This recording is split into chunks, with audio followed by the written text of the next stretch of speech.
Welcome to Energy Unplugged, the go-to podcast addressing the global energy transition. I'm Hugo Batten, Managing Director of Aurora in APAC. Delighted to be joined by today's guest, Miguel de Jesus, Executive Director at ACEN, one of APAC's largest renewable developers and energy companies.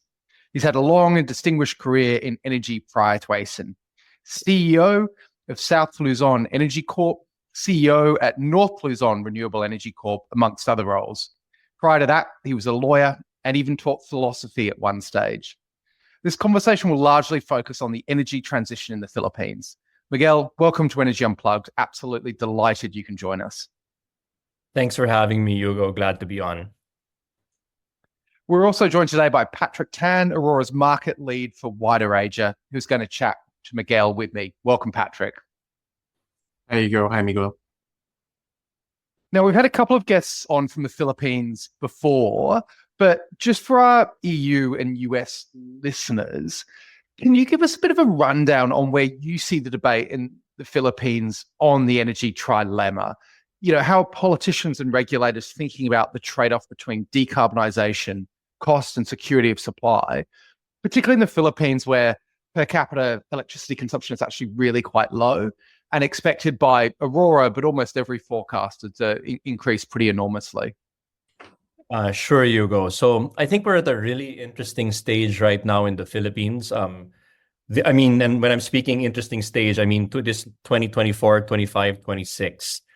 When actually it's one of the few times in the last several years where we actually are coming in with a surplus of supply. There have been a few baseload facilities that have been under development for a few years and, are all powering on. In fact, they're powering on this fourth quarter. So if I were to describe where we are exactly, I think we're in the calm before the storm in the Philippines.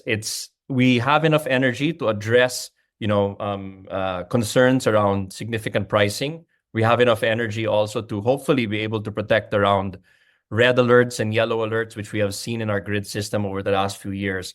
And I would expect to have some energy security within the next 2 years, would keep prices down and hopefully the lights on.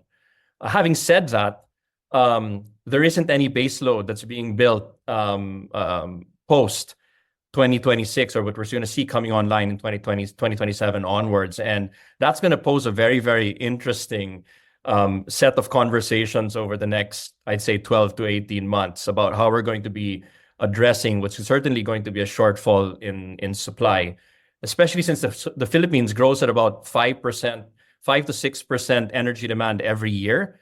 So if you're just push that out to 2027, we probably need somewhere around, a gigawatt of new baseload power to come in 2027 to at least be able to keep the lights on in 2027. And then thereafter, a gigawatt onwards. So with all of that happening at the same time that the Philippines has been awarding a number of renewable energy auctions to several developers, we're going to also see, energy coming from RE, and now going to have to be integrated into the Philippine energy mix, which has relied primarily on coal. So I think that's where we are right now. It's a very, very exciting point in time to be looking at the market, and that's why we're here, and that's why we're very, very happy to be in the situation that we're in. Yeah, absolutely. And there's a whole pile of dynamics around gas and domestic gas running down over time as well, which I think is a really important, but sometimes underappreciated part of the story as well. Maybe before we get into that, if we could just talk a bit about the market design of the Philippines, because, in lots of Asian markets, it's typically kind of single offtake or single buyer. But the Philippines market is nodal. There's a pretty dynamic wholesale market. Could you talk a little bit about the market design, how it functions? But then I think really importantly, what are the live debates at the moment in the Philippines? There's definitely discussion of capacity markets, for example. If you could give us that overview. Sure, Hugo. So, I think we probably need to go back about 20 years to when energy was basically, the whole energy market was privatized. by virtue of what we call the EPIRA, the Electricity Power and Industry Reform Act of 2001. And that basically allowed us to transition into a wholesale market, which was set up maybe within 5 to 6 years after the passing of that law. And then about 10 to 15 years thereafter, started to open up the retail space, open access and retail competition finally coming into place. And that's in full swing now. The market itself is based off of the Australian and New Zealand market. So we have nodal pricing, wholesale market. And at the moment, we're now trading on 5-minute intervals. A reserve market has just been established. It's a few months in the running, a few starts and stops, but now seems to be in full swing.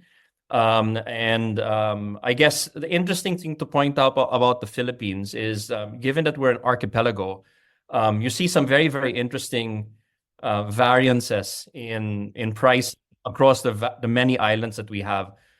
2 years ago, I think it's 2 years ago, we integrated the third largest island in the Philippines, which is Mindanao, which is in the southernmost part of the Philippines, into the market. And so now we finally have the full market. There are still a few islands that are not on the national grid yet.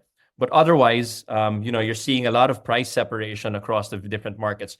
But very, very interesting. Just before I got on this, I checked the prices today. So one of our plants, not our plants, but one of the plants on the system just went down. And it's still a pretty unified market because all prices jumped to 9 pesos simultaneously. So yes, there's price separation, but single energy sources can still move the entire market across the entire archipelago.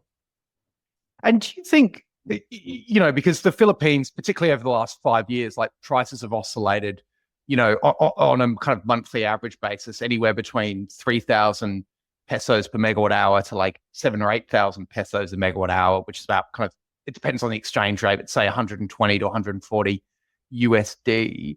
And like everyone else, was hit by gas price shocks and coal price increases. Does it feel like are people, do you think, kind of aligned to the wholesale market moving forward? There's trust that the wholesale market can deliver what's needed over time. I mean, obviously there's out-of-market renewable auctions happening. The reserve markets are an important new stream for batteries. Do you see the wholesale market being robust, say, over the next 5-10 years? That's a complicated question. I'll try to keep it as simple as I can. But one of the restrictions that we've had in the Philippines is that distribution utilities, which are the primary off-takers, are very, very limited in terms of the amount of market exposure they are allowed to have. So that's a regulatory limitation, which has forced a lot of the energy trades to actually happen outside of the market. So, for instance, your comment earlier about the fact that the Philippines is also facing a shortage in locally supplied gas and is going to have to effectively rely on LNG. It's going to be very, very curious about how that LNG is actually going to move the market. Is it going to be operated in the wholesale electricity spot market, or is it going to be traded outside of it and effectively not move the market for the most part? So yes, I would say that the wholesale electricity spot market does provide clarity about where energy prices are, but a significant amount of the market is still being traded on these bilateral contracts with large distribution utilities. The largest one being, of course, Meralco, which has the lion's share of energy grid. So I think I'd say a yes and no sort of answer to that question. Yeah. What are the biggest roadblocks for faster renewable deployment as you see them in the Philippines? And again, I think for some of these, the Philippines is not unique. A number of markets, for example, are struggling around spare network hosting capacities on their grid. I just think the challenge is exacerbated in the Philippines because of the level of demand growth, basically, on top of replacing the existing thermal. So if you had to prioritize the kind of top 3 or 4 roadblocks for faster deployment of renewables and storage, how would you prioritize them? Okay, I think those are two things: renewables and storage. I think they each have their own separate requirements. So I think on renewables, a lot of the deployment of renewables, not only in the Philippines but across the region, has really had to rely on government support with respect to feed-in tariff mechanisms. And the Philippines is still operating within that space. It's now called the Green Energy Auction System. And so the biggest driver will really be clarity around tariffs in that space. And there's a lot of talk, especially in the Philippines, around offshore wind, even floating solar, given that we do have some lakes which are located in centrally located in load centers, and would really be able to take advantage of being able to put floating solar there. But we'll have to see where the regulators come to on proper price signals to the rollout of these larger scale developments. I think we've seen where solar prices have been, and onshore wind ground mounted solar and onshore wind have been, and we've been able to enable quite a bit. But for the larger and newer technologies, we'll need a little bit more clarity around tariffs. Now, if we talk about batteries, I think there's two things on batteries that are interesting. Storage batteries that are interesting to look at. The first one will be that the Philippines is actually at the moment looking at incorporating, as other jurisdictions have, batteries integrated with renewable facilities, these hybrid facilities, into the feed-in tariff mechanism as well. And the government just announced that it would probably form part of one of the auctions that are coming in 2025. So that will be one space again, similar to the tariffs around offshore wind and floating solar, which are so critical to be, government has to get right to be able to really spur development. The other one, and this is, I think, right up your guys' alley, is that there are a few artificial price caps that we see in the Philippine market, whether it's the primary cap, which is only 32 pesos per kilowatt hour, or the secondary price cap, which is much, much lower. And these price caps create a few challenges when it comes to looking at the opportunities to develop battery on a pure arbitrage basis. There are some regions in the Philippines where we are seeing a little bit more volatility and the possibility of allowing for arbitrage. But I think these price caps on their own make that a rather difficult proposition. ACEN is also located in Australia, and we see how the variance there allows for standalone batteries to take a position that's outside of ancillary service and just managing the volatility in price cap. So I think different market solutions to be able to address these different technological requirements. Yeah, absolutely. I mean, the only one I'd add is the wheeling charges, the charges for charging at certain types of day. And we've seen this movie kind of play out in a few different markets, that it does act as a disincentive for batteries, but typically regulators kind of recognize that and roll them back over time. Maybe one final question for me before I hand over to Patrick, just on the big picture of the Philippines.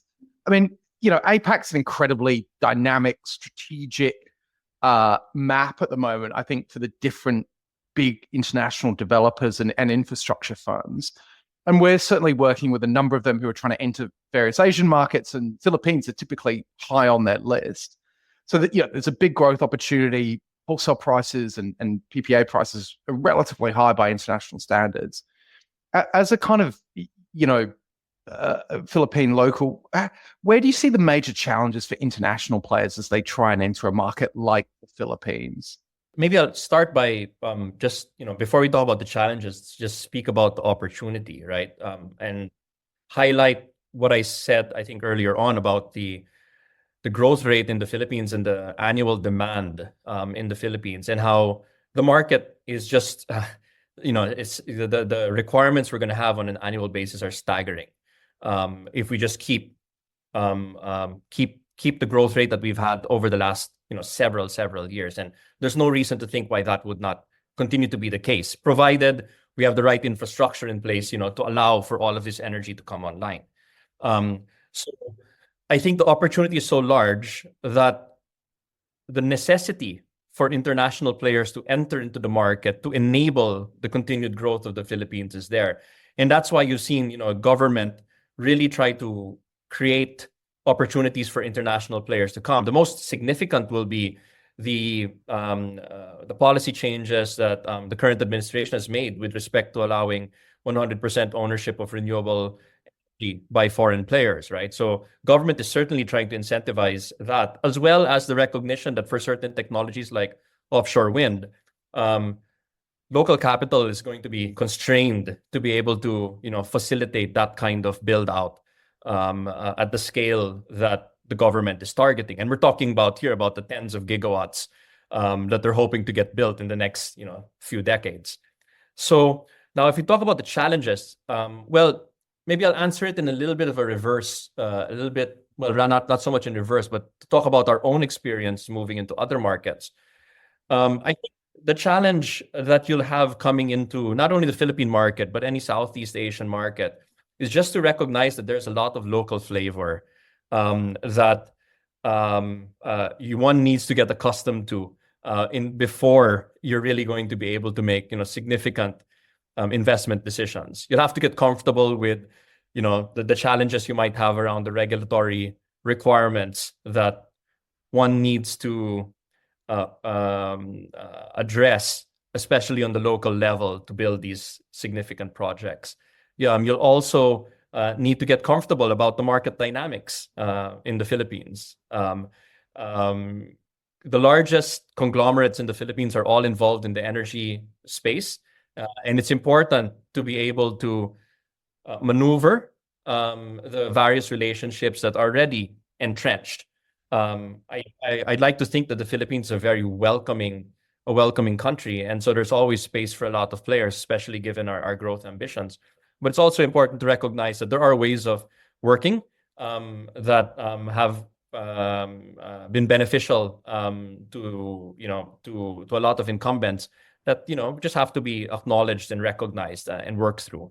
So our own strategy, when it's been to go into other markets, to always make sure that we found the proper local partners or at the very least local resources that would be able to help us maneuver the nuances of the market. So those are the challenges, not insurmountable, but it does require a bit of a longer view about how to come into the Philippine market specifically. I guess to follow up from that, given the context of, the macroeconomics condition that you briefly mentioned just now, for the benefits of our audience coming from the US and the Europe as well, is it possible for you to give us a quick description of ACEN strategies and activities, in particular in the Philippines? The vision that ACEN is trying to achieve, the kind of power technologies that you guys are focusing on, or even the markets you are active in. So Patrick, ACEN is actually part of a larger group, the Ayala Corporation conglomerate. And it's a very old conglomerate that's been in the Philippines for the last 189 years, about to celebrate its 190th anniversary. And we are actually one of the younger business units within the group, which has been invested mostly in banking and in real estate. Our strategy as one of the younger units was basically to try to scale up as quickly as we could to catch up with our siblings. And what that meant was, when we had established ourselves in the 2010s, was to first make a few investments into some large thermal assets, which we did together with a few partners. And what we saw, though, is that at about the same time that we made those investments, the Philippines had opened up the first feed-in tariff system. And we took the opportunity very quickly to invest in both wind and solar assets when that first tariff went out. So we're very fortunate to be able to get a few projects off the ground in the mid-2010s, around 2014, 2015. And so we had a thermal base of assets, and then we also had our a few renewable assets. And we saw that there was basically a shift in the entire energy space, especially around financing for coal. And it was at that point that we made a decision to pivot in two ways. One is to move our entire portfolio to RE, which we did. We have a few legacy facilities that we're still holding on to, but very, very small part of our portfolio. And the second one was to move regionally. So we moved into Indonesia and Vietnam. We actually have almost a gigawatt of energy which we developed in Vietnam. Thereafter, we found opportunities to build out our portfolio in Australia, where we have quite a robust pipeline there as well, and in India as well. So we've now become a regional player. I think we're quite proud to say, we're probably one of the largest regional players that are based out of the region. And it's really been taking advantage of the shift to RE and what we'd like to think as our very collaborative spirit when it comes to developing projects. We've rarely gone into any jurisdiction on our own, save for the Philippines. And whenever we've gone into any of these jurisdictions, we've tried to leverage off of the expectations of our partners. So we haven't been, insisting on certain equity arrangements, which would probably be unattractive to some local developers. So the strategy is really to build out RE in the region based around partnerships, and certainly now we've got into a large enough scale to also do a lot of greenfield development, especially in our home country of the Philippines, and frankly also in Australia. It's really interesting to understand the ACEN's vision and in particular the strong commitment towards energy transition. I think you briefly kind of touch upon some of the points that I'm going to ask next. But from your perspective, what do you think are some of the competitive edge that ACEN has possessed today, or even better, wanting to gain in the future in order to realize this vision? I think a few things. So I think one would be certainly our place within a larger conglomerate in the Philippines and in many other Southeast Asian or Asian countries. It helps to, be working within an ecosystem, which already does have a market present, has a brand name. And that's extremely, extremely helpful, especially from a reputational perspective where you're trying to build credibility.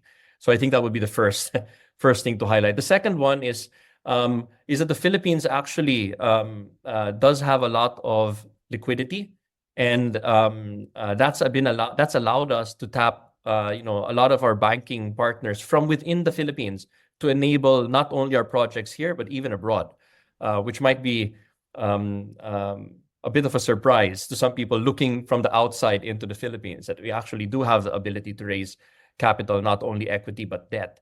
And the third one, and I guess it's an advantage of being a bit of a latecomer to the game, is that we've had to be very, very creative about our contracting and partnership models. So I can, in a way, it's an advantage that we only establish ourselves in 2010, rather than maybe even just 10 years prior, where we might have had a much, much larger thermal facility, and a thermal portfolio. It might have been more difficult to pivot so quickly.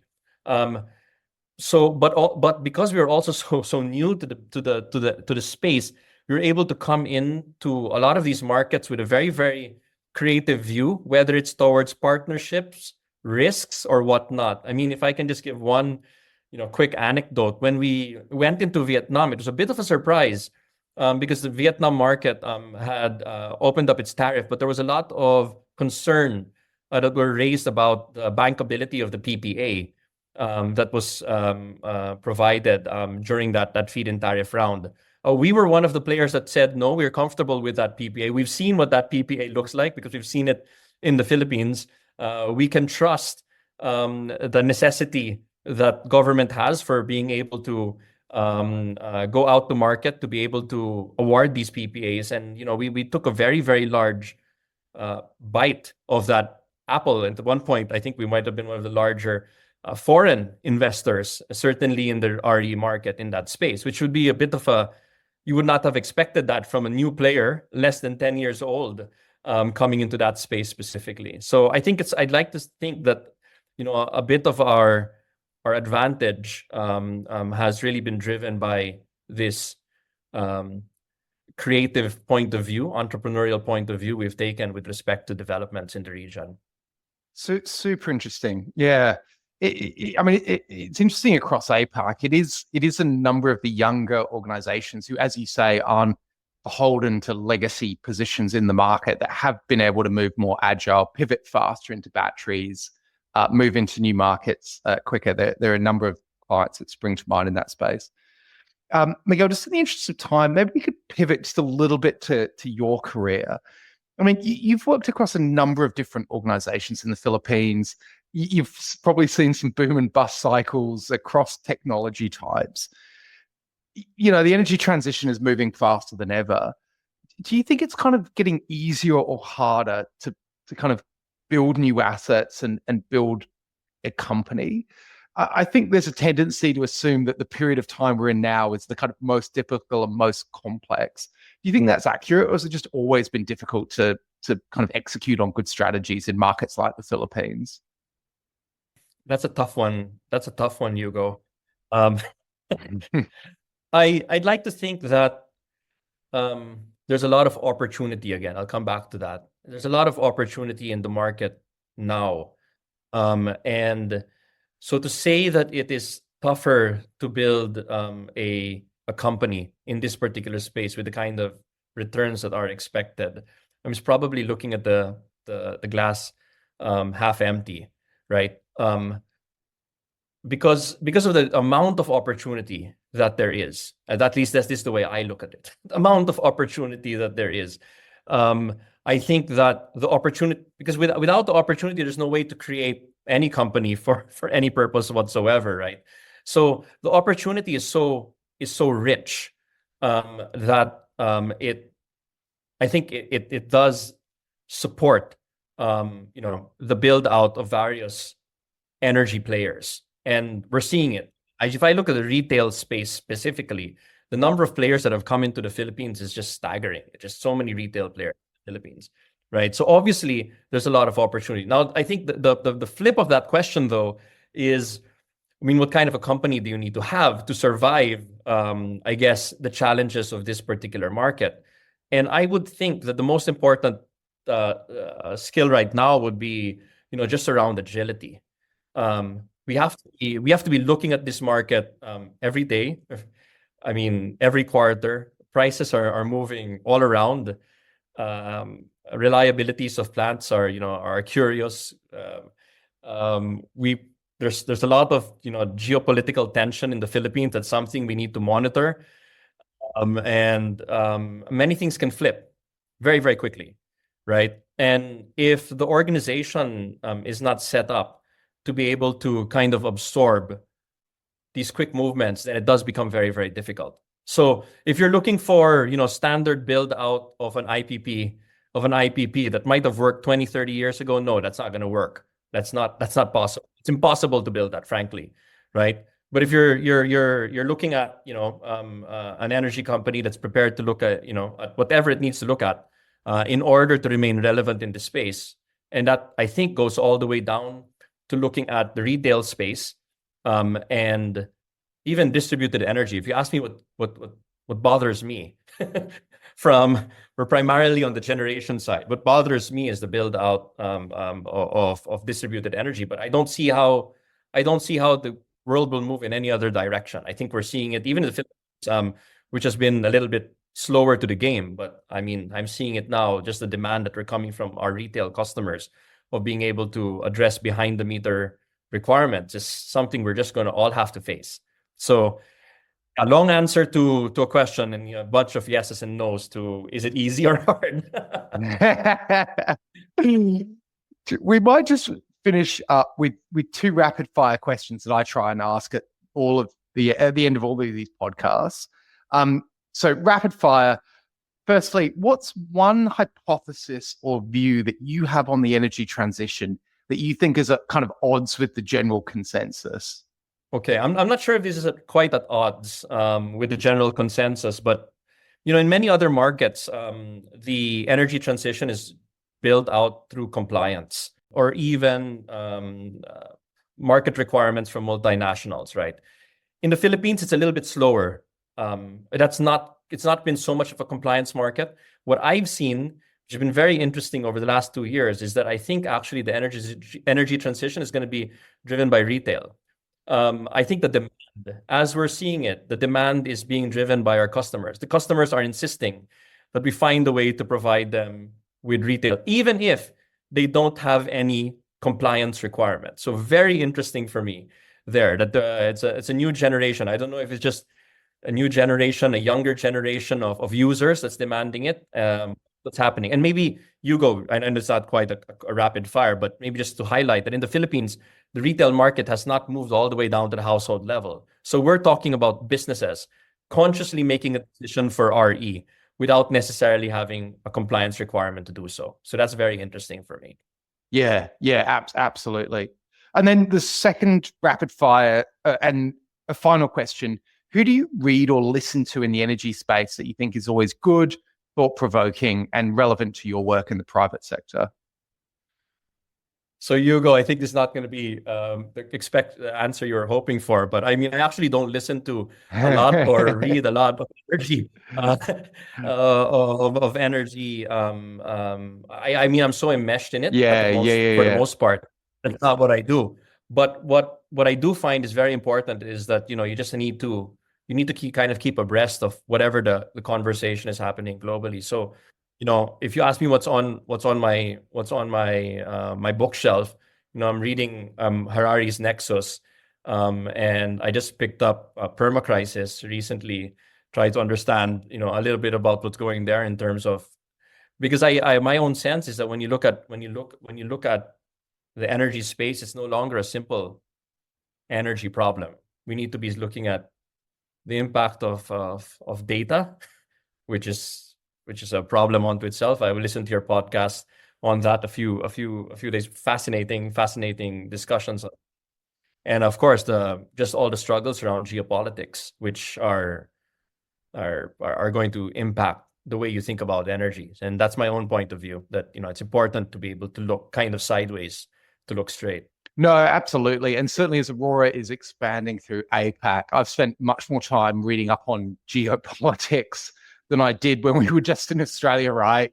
Philippines has a complicated relationship with China, for example, to put it mildly. And that's going to be increasingly important.